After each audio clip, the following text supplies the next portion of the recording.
Fashion designer Arabella and her husband Ross eat breakfast at Marilyn's home. Ross is a wealthy man and Marilyn writes he never misses a chance to make her feel bad and humiliate her. He reminds her the following morning that she hasn't written in days and that all she does is sit around the house aimlessly. He also reminds her that she married him for his money.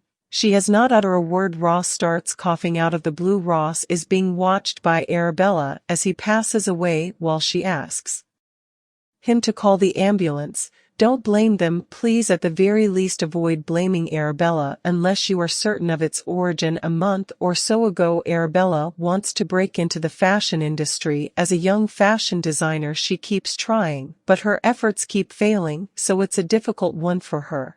After one of her photo shoots, she gives her manager Ian a copy of her work and asks him to pass it along to a few people, but when she sees Ian a few days later, he informs her that all of her work has been turned down. Her ears didn't make sense to her. She had devoted all of her energies to that project, and she was simply unable to accept a rejection. She is encouraged by Ian because she is aware of how competitive their industry is and how nobody who is unknown can succeed. He counsels her to keep putting forth effort because one day she will succeed. She reminds him that she has given these endeavors her full attention. She has lost friends as a result of these projects, wasted money and time, and she is now unsure of when she will finally achieve success.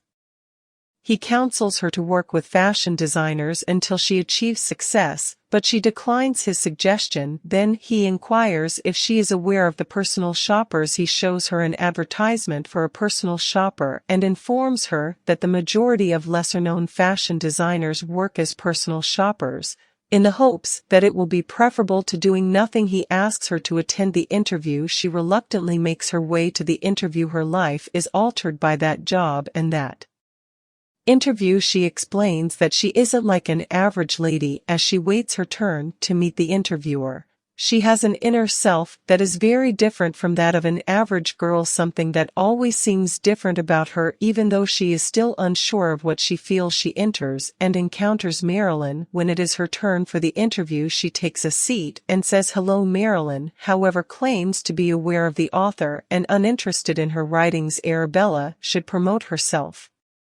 Then she introduces herself and discusses her experiences in school. Marilyn inquires about her contribution. Everyone outside the interview room, according to her, is a fashion designer, so surely there is something she can do. She specifically tells Marilyn that she is certain that no one outside of that room could perform the task as well as she could. Marilyn then inquires as to whether her parents approve of the career decision she has made for herself. Arabella asserts that her parents are tardy.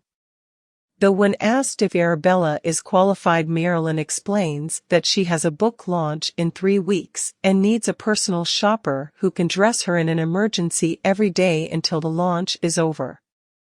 Arabella now senses her intimidation. She observes that Marilyn speaks to her in a manner that gives her the impression that someone is thumping her. She throws the job posting in the trash and storms out of the room.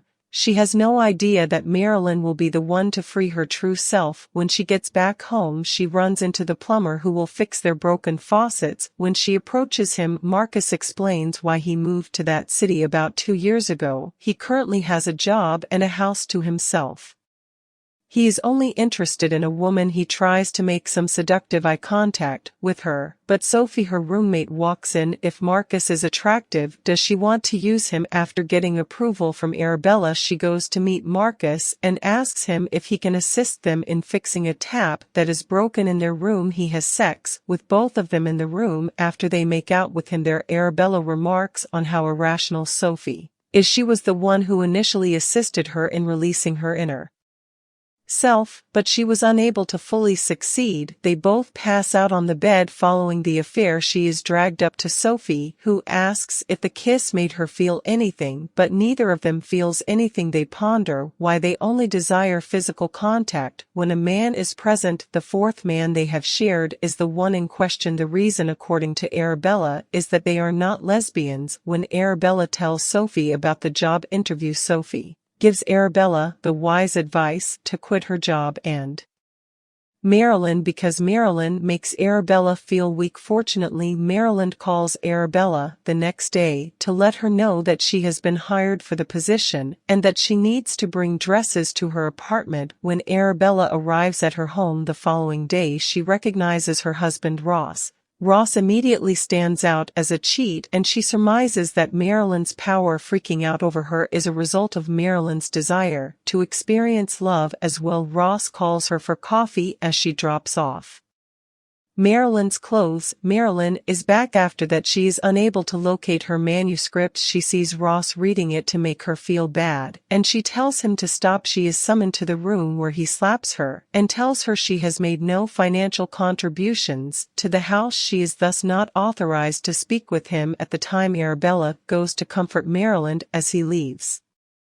Marilyn assures her that everything will be fine and instructs her to get dressed and leave. She explains to Arabella that the book is about a husband who abuses his wife until she kills him. Arabella has a soft spot for females. She gets clammy and is instantly drawn to Marilyn. Arabella, on the other hand, hangs around and smells all of Marilyn's clothing. When she spots her, she bolts for the closet. As she watches them engage in sexual activity, Marilyn touches herself. When Marilyn goes to take a bath, she runs out, and when she tries it again, she is helpless to stop it. She gives Marilyn clothes she made while shopping with Dylan for Marilyn's interview attire. One morning, Marilyn, however, rejects them. Marilyn leaves for her interview. After accepting her designer clothing, she feels like joining Dylan. When after the interview he flirts with her, and they have their first encounter in the bedroom, she feels she could join. Now that her inner self has awakened, she gives Safi a call that evening and expresses her desire to enter the relationship, but Safi assumes that she is just scared because it is the week of her mother's passing. She assures Safi that she is fine because she is not drinking or using drugs. She visits Marilyn's home the following day and discovers Marilyn with another man. He is having sex with Marilyn. As she watches, Marilyn then yells for Arabella as the man enters the bathroom. Arabella has been watching, she claims, but she only wonders why she hasn't joined. She invites Arabella to join and pledge her allegiance, and when the man comes back, she asks Arabella to enter with him and have sex with him while blindfolded. Marilyn observes as Arabella engages in sexual activity with the man and then masturbates afterward. She asks Arabella about her most public sex. As they converse, Arabella describes the time she had sex on the train with the father of her best friend. Marilyn gave her a chain and promised to pay her if she would act as her dog and follow her wherever she went. She invites Arabella to accompany her to one of her husband's business meetings during their subsequent dressing. After the meeting, Ross goes to sleep and Marilyn has a threesome with two of the men while another one engages in sexual activity with Arabella. The next day, Arabella questions her about what she would have done if Ross had woken up and asked her why she had continued to be in a loveless marriage. Marilyn explains that she feels trapped because Ross has threatened to take everything from her. She then notices Ross speaking with an unknown man. After that encounter, especially now that Marilyn is her submissive, she questions whether she ought to tell her. She doesn't, however, tell her. Safi, who she meets, questions whether she is in love with Marilyn. She insists she isn't in love though. When she arrives back at Marilyn's home, the door is locked. She comes in the back door and observes Marilyn hurt. She goes to comfort Marilyn, who requests to be taken to a place where she can escape the pain. To a club she takes Arabella. Arabella impersonates her as her daughter in order to enter the members only BDSM club. That was a new experience for Arabella because she had never been to a club like that. Marilyn ties her up and forces her to watch her perform sex because she won't cause any pain. Arabella becomes envious as she witnesses other men touching Marilyn. When Marilyn releases her the following day, she asks if she will do anything for her. They have sex at home. After she kisses Marilyn, she tells Marilyn about the odd man. Sees Arabella preparing breakfast for Ross. When she awakens, he died as a result of that breakfast, and now they force him to watch them have sex while he is still suffering. The police are invited and they are questioned about any potential threats to Ross. Arabella then discusses the odd man in the hoodie.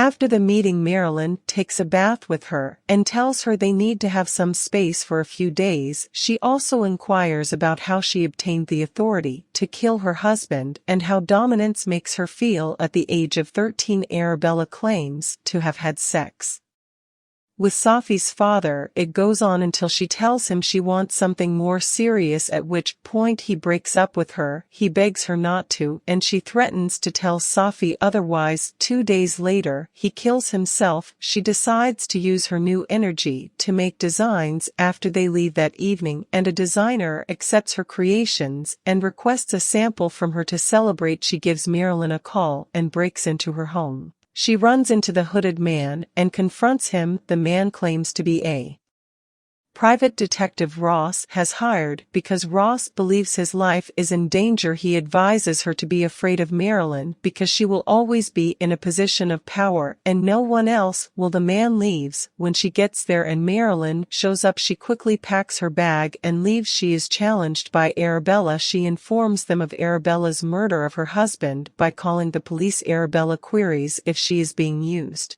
As she tries to leave, Arabella is told that everything was part of her plan and that she was in charge. She didn't want to use her hands, and she wanted her husband dead. Arabella thus provided the best fit. She pulls out a hammer and hits her head after announcing that the final act has begun. Arabella takes the hammer away from her out of sympathy. When the police show up, Marilyn plays the victim. After being detained, Arabella is sentenced to 6 years in prison for her good behavior. She is released, and when she arrives at the prison gate, Marilyn is there to greet her. She determines what her true position is during her time in prison: to be Marilyn's pet rather than a designer, and this is where the movie ends.